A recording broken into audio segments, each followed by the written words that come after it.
menunjukkan prevalensi penggunaan narkoba Jakarta tertinggi dibanding kota lain di Indonesia, yakni sekitar 5%. Laporan kasus-kasus di media massa menggambarkan penyebaran narkoba mempunyai jaringan yang kuat, bahkan operasi peredaran narkoba dikendalikan dari dalam penjara. Apa strategi paslon dalam menghambat kuatnya penyebaran jaringan tersebut? Waktu menjawab 2 menit dimulai ketika Anda berbicara.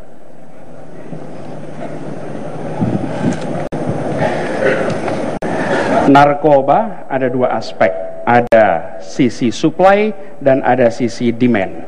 Sekarang kita lihat di sisi demand.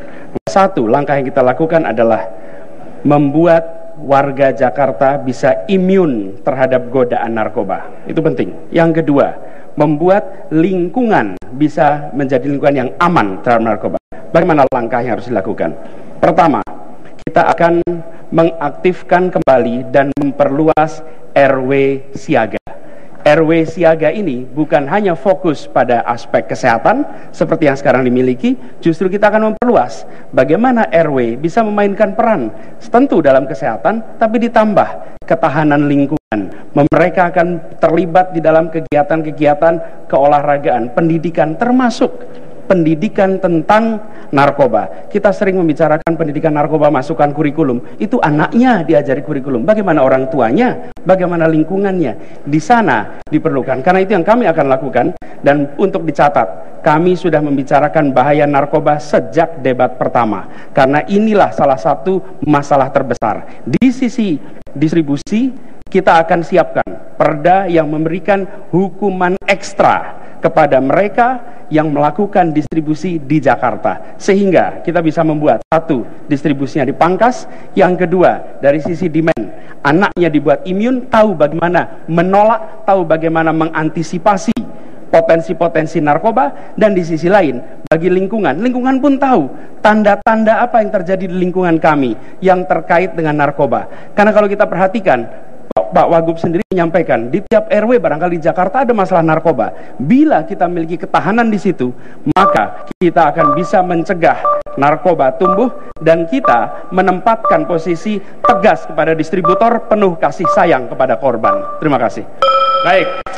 Selanjutnya kita beralih ke pasangan nomor urut 1. Mohon tenang. Mohon tenang. Mohon tenang.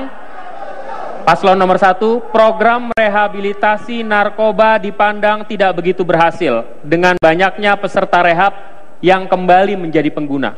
Menurut Anda, apa yang salah dari kondisi itu dan apa langkah-langkah strategis untuk memperbaiki program rehabilitasi sebagai upaya menuntaskan pemberantasan narkoba? Waktu menjawab 2 menit, dimulai dari Anda menyampaikan jawaban. Saya. Ibu siap. Oke. Terima kasih. Berbicara narkoba, saya sengaja ini karena saya lihat bahwa ada per hari 500.000 penyalahguna narkoba. Bahkan yang terkena dampak narkoba ini bisa mencapai 2 juta atau 20%. Dan Jakarta ini sudah menjadi Jakarta darurat narkoba. Dan menurut saya ketika bicara soal narkoba, ini yang paling penting adalah dari segi keluarga dulu. Bagaimana internal environment, kita pendidikan agama itu penting. Di samping tentu saja Mas Agus bersama saya sudah punya program yang namanya memberikan pemberdayaan kepada masyarakat 1M untuk RW. Disinilah peran bagaimana empowerment terhadap masyarakat sehingga bergerak terus dari RT RW sehingga betul-betul yang namanya dasawismanya, PKK-nya itu betul-betul ngopeni yang namanya narkoba, sehingga setiap orang sudah ada tanda-tandanya saja, kemudian ada action dari keluarga, di mana PKK ini penting sekali dan jujur saya katakan bahwa di sini peran perempuan juga, pemberdayaan perempuan di sini memang sangat dibutuhkan. Pendidikan itu sangat penting sekali. Mas Agus punya tambahan untuk itu? Silakan Mas Agus. Rehabilitasi terhadap korban narkoba memang harus dilakukan secara bersama-sama. Dan tadi sudah dijelaskan, keluarga menjadi sangat penting. Tetapi pemerintah juga memiliki tanggung jawab moral yang tinggi sekali. Oleh karena itu kita harus meyakinkan bahwa seluruh korban narkoba benar-benar mendapatkan treatment yang tepat. tidak hanya direhabilitasi, tidak hanya direhab, tetapi juga dihabilitasi, tidak hanya dikembalikan, tetapi juga diberdayakan kembali. Mereka harus memiliki keterampilan, sehingga mereka memiliki kepercayaan diri untuk kembali ke masyarakat, berguna, memiliki self-confidence, dan pada akhirnya mereka bisa bermanfaat untuk masyarakatnya. Terima kasih. Baik.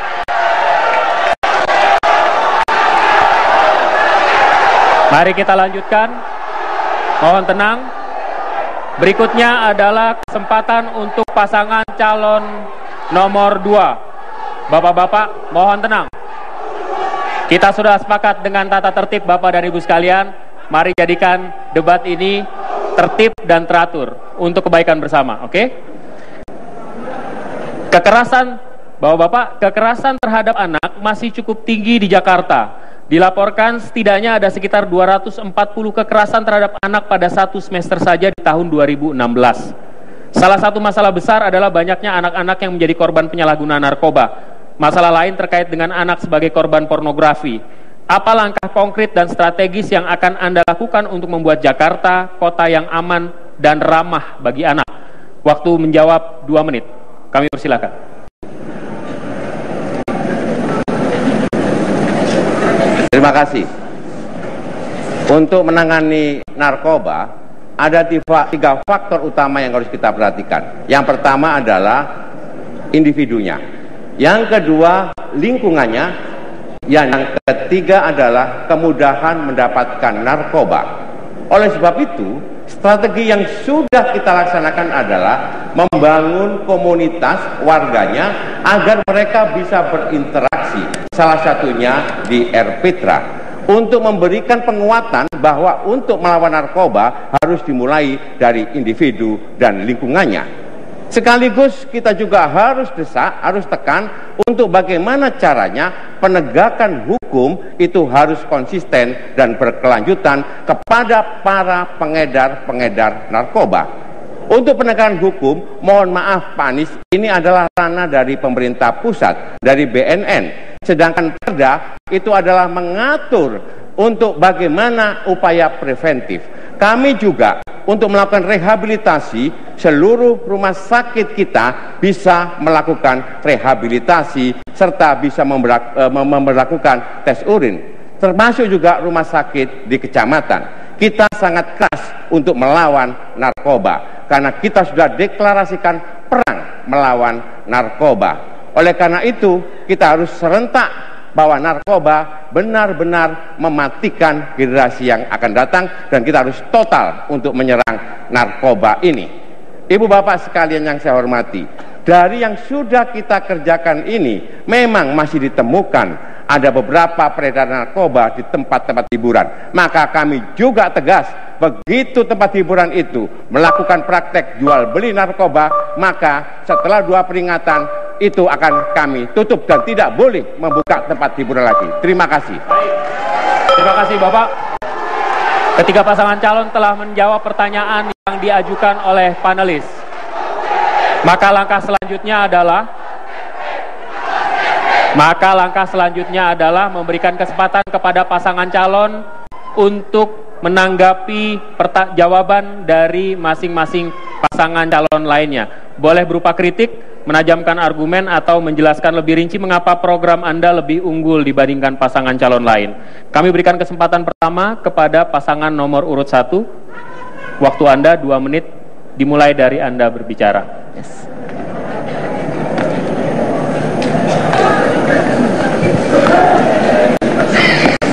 Saya ingin menanggapi langkah-langkah untuk mencegah dan membasmi narkoba dari Jakarta. Ada 3 aspek atau 3 tahapan. Yang pertama tentunya adalah preventif atau promotif. Melalui sosialisasi, melalui pendidikan ataupun edukasi formal maupun informal, kita ingin meyakinkan masyarakat kita, keluarga-keluarga termasuk anak-anaknya, memahami bahaya narkoba secara keseluruhan. Itu penting. Tetapi bagi saya punya background militer, jadi saya akan tegas sekali lagi meyakinkan memberantas narkoba dari Jakarta. Jangan main-main. Bagi bandar dan pengedar tidak ada kata ampun. Sekali lagi tidak ada kata ampun. Dan kita ingin meyakinkan reward and punishment ini benar-benar bisa menjadi kekuatan dalam penegakan ataupun law enforcement terhadap narkoba.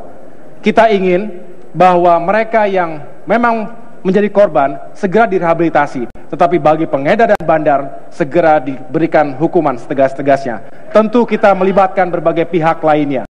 Kemudian tentunya setelah itu ada upaya-upaya untuk melakukan rehabilitasi. Inilah kepedulian kita bersama sebagai masyarakat, keluarga menjadi sangat penting untuk membangkitkan semangat hidup mereka kembali, membangkitkan kepercayaan diri. Kemudian terhadap kekerasan anak ataupun pelindungan terhadap anak. Tentunya kita ingin meyakinkan bahwa Jakarta ramah bagi anak-anak. Tidak terjadi kekerasan terhadap mereka. Kita harus cegah dengan berbagai cara, termasuk meyakinkan bahwa ada CCTV di mana-mana, di tempat-tempat publik, tempat-tempat bermain anak, sehingga tidak ada predator-predator yang memangsa anak-anak kita. Kita semua punya anak di sini, tentu tidak ingin jika mereka menjadi korban dan akan menghadirkan trauma sampai kapanpun. Ini yang harus kita cegah, dan kepada mereka yang bertindak harus kita hukum sekeras-kerasnya. Baik, terima kasih. Pasangan nomor urut 1. Selanjutnya, mohon tenang. Semakin Anda ribut, waktu akan semakin panjang. Kita akan lebih lama tinggal di tempat ini. Mohon tenang. Terima kasih, terima kasih. Saya berikan kesempatan kepada paslon 2 untuk memberikan tanggapan atas jawaban dari paslon lainnya. Kami persilakan, waktu Anda 2 menit, Pak. Saya perlu jelaskan, Gubernur DKI itu kalau dikasih pangkat, kira-kira itu Letjen 3 bintang. Tapi Letjen pun tidak bisa menghukum orang yang melanggar narkoba. Maka kami sadar betul sebagai gubernur, kami melakukan pencegahan. Misalnya, ketika kami masuk ke rumah susun Marunda, waktu kami mulai jadi wakil gubernur, dari 10 anak usia 13 sampai 18 tahun, itu ditemukan 7 itu pakai narkoba. Dari kecil sudah biasa pakai lem. Lalu bagaimana mengatasinya? Belum lagi berbicara kenakalan pornografi. Di lantai bumbungan atas ditemukan banyak sekali karet kondom. Kenapa? Ini fakta Jakarta. Maka kami memulainya dengan pendampingan. Kami mempunyai tim pendampingan yang profesional, ada pendampingan yang mandiri untuk mulai mendampingi. Menurut hitungan kami minimal butuh 3 tahun untuk melakukan pendampingan. Maka kami juga membuat banyak kegiatan seni, budaya, dan olahraga yang mengalihkan anak-anak ini untuk berprestasi. Misalnya, kita ada Rusun Cup. Kalau dia juara, kami kirim ke Spanyol, ke Barcelona, kita kirim, sehingga ini ada rasa percaya diri.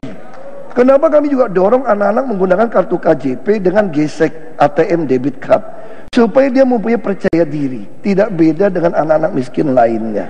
Bahkan kita juga membantu mereka untuk boleh membeli ayam, telur, beras, daging sapi dengan harga daging sapi 35.000. Gizi kita perbaiki, pendampingan kita lakukan. Nah, cara inilah salah satu yang bisa kami lakukan, termasuk kalau ada pemakaian narkoba 2 kali saja di tempat hiburan, kami tutup dan tidak boleh buka usaha sejenis. Terima kasih. Baik, terima kasih pasangan nomor urut 2. Selanjutnya saya berikan kesempatan kepada paslon 3. Mohon tenang. Mohon tenang. Terima kasih Bapak dan Ibu sekalian atas kerjasamanya.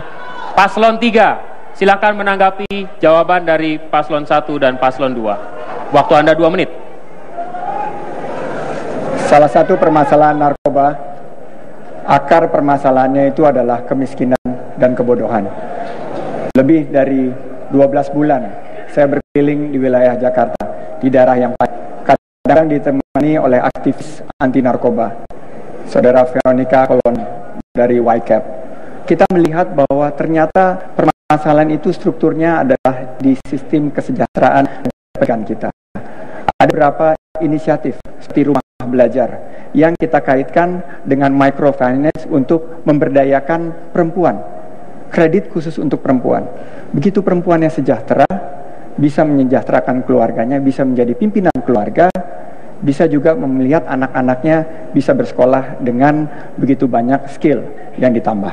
Nah, kita melihat cerita-cerita seperti itu, bahwa social entrepreneurs atau wirausaha sosial bisa menyelesaikan berbagai permasalahan yang berkaitan dengan narkoba, kemiskinan, dan juga kebodohan. Silakan Pak Anies. Ya, dan catatan terkait dengan persoalan ini adalah ketika kita membuat RW siaga, maka programnya dikaitkan dengan kebutuhannya dan alokasi anggarannya bisa jauh di atas 1 miliar, bahkan bisa 2-3 miliar. Mengapa? Karena RW-nya bukan hanya ngurusin kesehatan, tetapi ditingkatkan pengamanan, bahkan kegiatan olahraga, kegiatan warga yang interaksinya tinggi.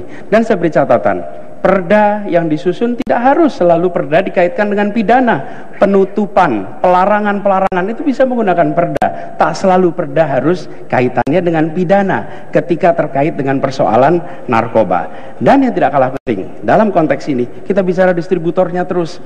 Mereka yang terkena narkoba harus dijauhkan dari stigma. Jadi yang kami bangun adalah justru membangun nuansa positif, membangun apresiasi pada mereka yang bekerja di sana, dan membalikkan stigma positif dari stigma pendidikan. Terima kasih, Bapak. Baiklah, kita akan lanjutkan debat ini dengan pola yang sama. Setelah jeda kami akan kembali dengan pertanyaan dari panelis untuk dijawab oleh paslon dan ditanggapi.